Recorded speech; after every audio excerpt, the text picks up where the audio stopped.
Good morning everyone. Good morning everyone. So for today's video, itutur ko kayo sa aking accommodation dito sa Canggu, Bali. So ito yung aking accommodation.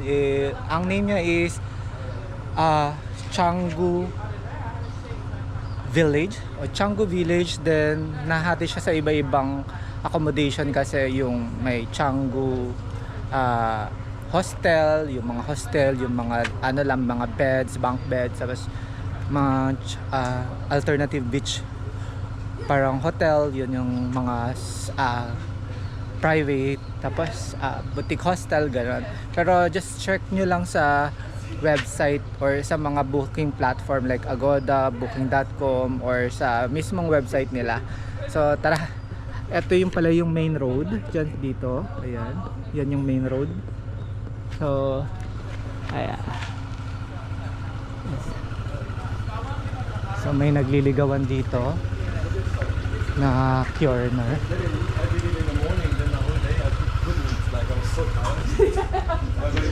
Because this is the reception.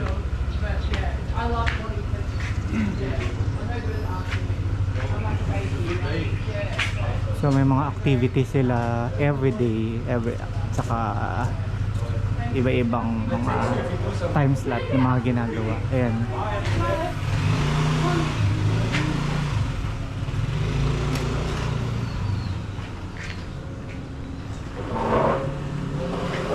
This is the reception. Tapos meron din silang mga bilihan ng mga damit. So this is the bar, I know, the restaurant.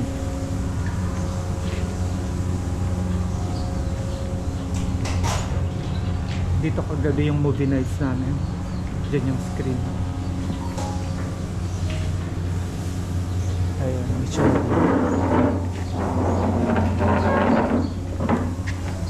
Tapos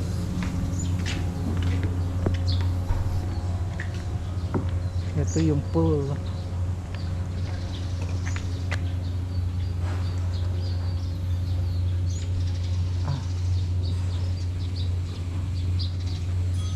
Doon yung mga private rooms, dito din mga private rooms. Tapos ito yung mga hostel, yung mga bunk beds sa may slide. Ayun, may resting area din doon sa taas. Tapos ito naman yung yan, may bar area sa pool.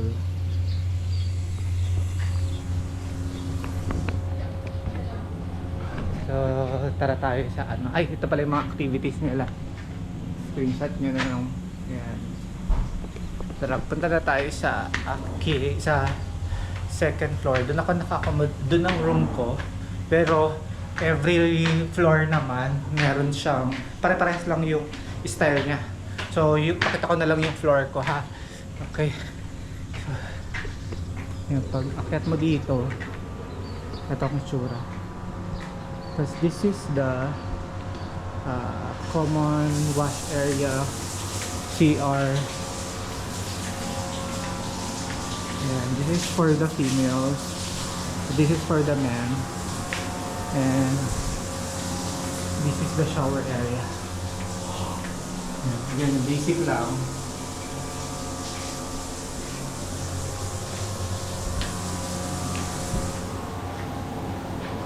Tapos ano yan 1, 2, 3, 4, 5 na shower area.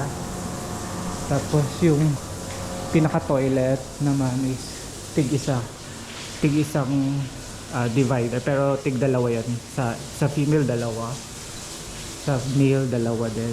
Tapos may sariling sink din, urinal. Yung toilet ganito. Ayan. So ayan, punta muna tayo dito sa ano natin, socializing area. Pakita muna natin ang ating view ulit dito. Tapos ayan, dito yung mga sampayan nyo ng mga basang damit.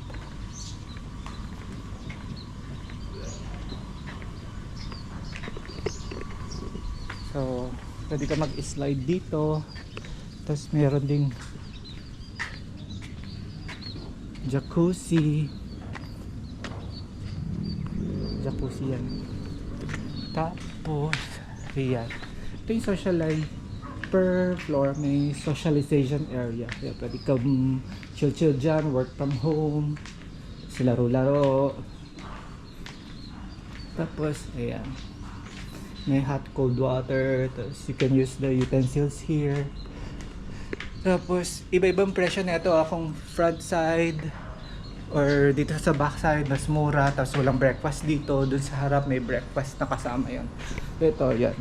Per area, meron siyang mga ganyan. Mga lalagyan. Pasok na tayo sa aking room or sa bunk beds. Tara. Ayan. Itatlalak mo lang.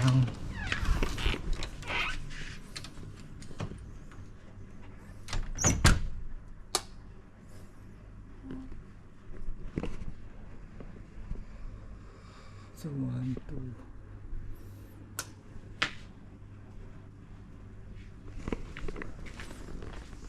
Natutulog pa sila. So, let's go. So, ito yung itsura ng aking bed.